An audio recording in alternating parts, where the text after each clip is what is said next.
Yo ho ho everybody, welcome to the FPL show, keeping you up to date with the fast-moving world of Fantasy Premier League, where, for example, we now have Harry Kane scoring goals in August. And Arsenal players that are worth buying. Really? Yes, isn't it? Sure.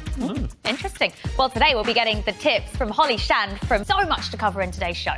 Looking forward to hearing from them. Now, the big star of last weekend on the field was, of course, Sergio Aguero. Last season, only 3 players were able to get game weeks in which they netted over 20 points. He was one of them, and he's gone and done it again. 20 points with that hat-trick against Huddersfield. What an extraordinary performance it was from him. The other big scorer last week was Neil Etheridge, the Cardiff keeper, who got himself 16 points. Incredible stat about Neil. Do you know that in every single Premier League game he's ever played in, ever in his life, he has saved a penalty? Really? How many games is that? 2. All right. And also, he's the first Filipino to play in the Premier League as well. That's so true. Go on, the Filipinos. Well, we know Aguero was all about the points in game week 2, but it was actually his teammate, Gabriel Jesus, that had the most shots on target. In fact, he had more shots on target than any other player in game week 2. In terms of chances created, David Silva and Gylfi Sigurdsson created the most in the game week, and that was 6 apiece.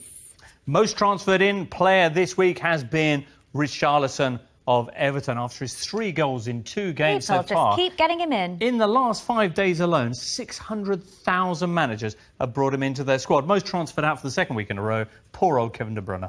Well, Aguero, all the points in game week 2 were for him, and he is the second most transferred in player. So with that in mind, it's understandable he's this week's hot topic. All right then, Sergio Aguero, 500,000 managers, an army of fancy bosses, bringing him in this week. Holly, have you got him in your team? Yes, I captained him last week, so I was very happy. Excellent. 40 fat points. With it. Well, there were so many rumours he was going to be dropped. People were wondering whether to keep him, whether to get rid of him. But you've got to have him in your team now, especially after last week. And if you have him in your team, I mean, he got us 40 points last week. Do you have to give him the armband now, David? I don't think so. Not every week. When you don't say no to that. It was painful last week, though. 880,000 managers captained Aguero. They got the double of those 20 points. 40 points for him. Imagine not having him in your team. Imagine triple captaining him. Imagine triple captaining him. Other forward options, though. Let's take a look at these. Because, of course, we do have these other big hitters up front. Harry Kane, Romelu Lukaku and Firmino. Now we know Kane can score in August as well. Should we get him in our teams? How do we get them both? It's good to see Kane. What about the other options there, though? Because Lukaku and Firmino, unlike, say, Sergio Aguero at Man City, you know they're going to start. Do they represent, especially with those slightly lower price tags, do they represent a better option? At the moment, I'd say no. I think so while those players probably more assured of starts, Aguero is kind of the more talismanic figure for Man City. Do you think then that this year's Liverpool will see less involvement from Firmino in the actual goals, in actually scoring? He's a little bit behind. The second most transferred out player of this game week, just behind Kevin De Bruyne, who of course is injured. Are you surprised by that? I think managers are losing patience, and Salah... I've ditched him this week, actually. Have you? Yeah, I'm one of those 800,000. All right, well, another forward who's been creating quite a buzz of late, mind you, he does play for the Hornets, is Troy Deeney, who's up with Sergio Aguero in the Game Week 2 Dream Team. Yeah, he is. That's because he got 12 points, the Watford captain, and he says that there's more to come. Looking forward, there are so many good defenders to be getting into our Fantasy Premier League teams, and none more so than Marcos Alonso. Now, many were put off this season, Polly. Definitely. I'm a bit gutted that it looks like he can be as good as last season, if not better. And you were pointing out, he's cheaper than last year. Yeah, last season he started off at 7 million, so even with that price rise to 6.6, he's still a really strong option. Yeah. Well, it's interesting. The stats going forward are great. I mean, he's already got 2 assists, which is as many as he got in the whole of the last campaign. He's already got a goal as well. He might, though, be losing out on a few clean sheet points, would you say, David, this season? I think so. When you compare him with some of the other premium defenders like Robert... You mentioned Mendy and Robertson. So many good options at the back for us to get points from this season, particularly the 3 that we've mentioned already. But with Mendy, he's 0.4 million cheaper than Alonso, and he's actually more owned than him. Do you prefer him over Alonso, or is it hard to choose? Oh, no, I definitely prefer Mendy. As you mentioned, he's cheaper. He's got a better... Aguero were combining last week against Huddersfield was absolutely spectacular. Robertson, you've said, is one of your must-haves for Liverpool. Why him and not, say, Alexander-Arnold? So the thing And Holly, we saw what Kieran Trippier did in the summer in the World Cup with England, particularly with those set pieces, and he did it again for Spurs at the weekend, scoring a beautiful free kick. Are you saying he's essential for our teams at the back as well? Because if Kieran Trippier is going to be banging in free kicks like he did last weekend, where are the points coming from for Eriksen? That's a big question, isn't it? Well, much to think about then. Let's have a quick look at the fixtures coming up in game week 3 of this Premier League season. Jules, the early game, Saturday lunchtime, sees the defending... Lacazette got 2 of those goals, and despite the fact that Mesut Ozil has faced a bit of criticism lately, he does like playing against West Ham, James. Listen to this, he's got 3 goals and 2 assists in his last 4 matches against them. Wow, something to think about. He's got very low ownership, 4% ownership. Yeah. Wow. The late game on Saturday sees Liverpool... Most owned fantasy Premier League keeper. He's in fact conceded 10 goals from the last 14 shots on target that he's faced, including against Spain, with Spain in the World Cup, and of course for Man United. Yeah, and when De Gea starts to go, you're really in trouble. You are. I tell you. Right, deadline for your fancy picks, 11:30 on Saturday morning. Yes, indeed. Time for a team talk now. We're focusing on all things Arsenal. Well, for Arsenal, they have not started too well under their new manager, Unai Emery. But for many FPL managers, Arsenal's season starts in game week 3 because take a look at their fixtures. They are looking pretty healthy. OK. I'm a little bit worried about Lacazette, just simply because he hasn't played as many minutes as I was expecting. But Aubameyang, obviously, we know what he can do from the end of last season. People are a little bit put off by him. I think he's been getting sold this week because he's only touched the ball 3 times in opponent penalty boxes so far.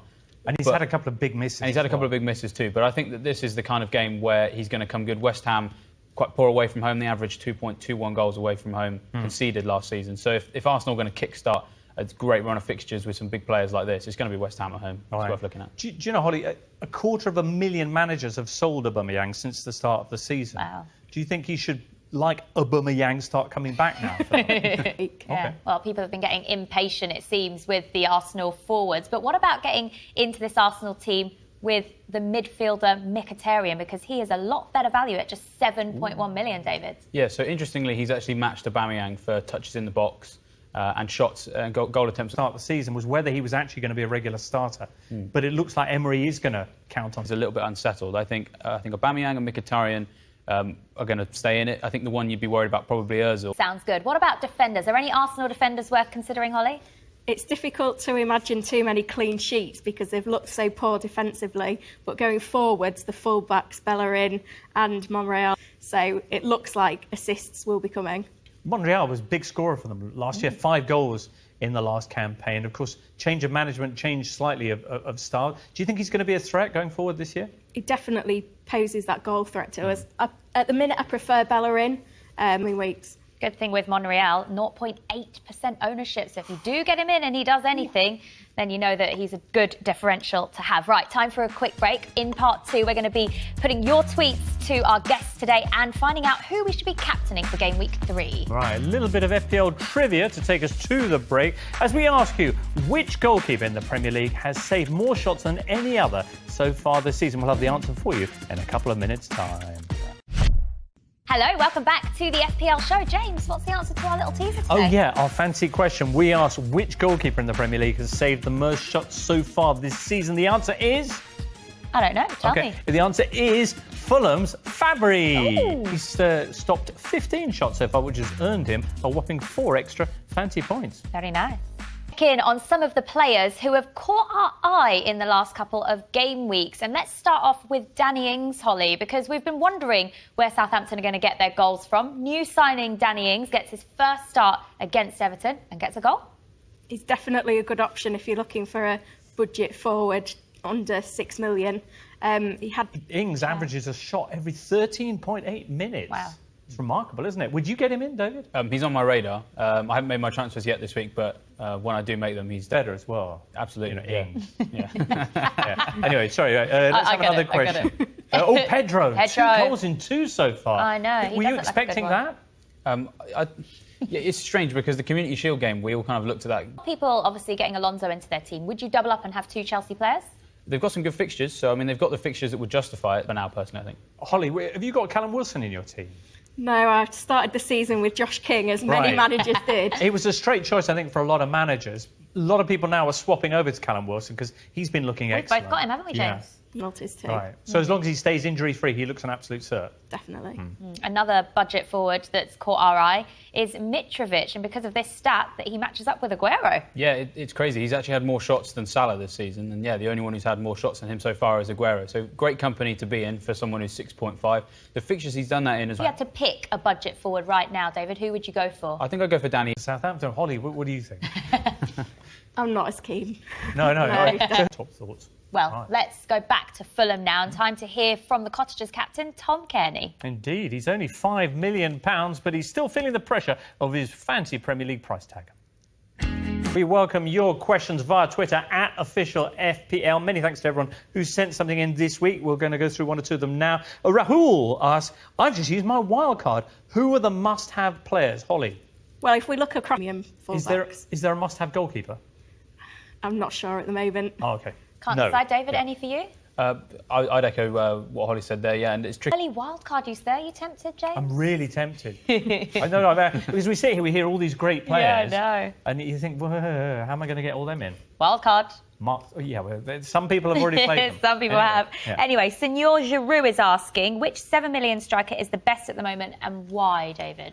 So I quite like the look of Marko Arnautovic at West Ham. I'd back him at 7 million. And of course, he's on pens. And he's on penalties too, which is interesting because obviously Mark Noble's been. Question here from Shrey, who asks Sterling or Hazard?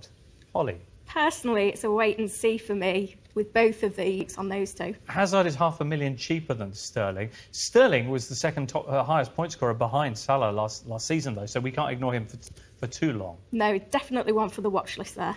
Okay. Next question comes all the way from Zambia. J-Lock is asking, should we still keep the faith with lovely Christian Eriksen? The problem with Eriksen, Ali's the one to go for now, I think. All right, well, if you're looking for a midfielder at Spurs, should you be factoring Lucas Moura into your plans? Because he's a little bit cheaper, I think 7 million. And he's had a great track record in games which he's featured in. He keeps scoring. I mean, if you currently own Lucas Moura, definitely stick by him for the next. India asks our final question from Twitter this week. David, he's asking, are 4 premium fullbacks the way to go? 4? Yeah, I think 4 is probably a little bit of overkill, but I think 3 is the way to go.